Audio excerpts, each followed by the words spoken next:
বস্তিতে সবই বাঁশ টিন এই জাতীয় জিনিস দিয়ে ঘরবাড়ি তৈরি করা এবং এগুলো খুবই ইনফ্লেমেবল আর্টিকেলস এবং এই ভিতরে সবই জানেন যে এর ভিতরে প্রচুর মালামাল থাকে, লোকজন থাকে, ছোট ছোট ঘর।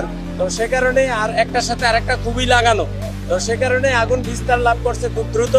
এবং এখানে আসার পর আমাদের যে কাজ করতে এটাতেও প্রতিবন্ধকতা সৃষ্টি হয়েছে। তো বস্তিতে আগুন লাগলে সাধারণত খুব দ্রুত ছড়ায় এবং দ্রুততার সাথে আগুন ছড়িয়ে যায় এবং ক্ষয়ক্ষতির পরিমাণ বাড়ে।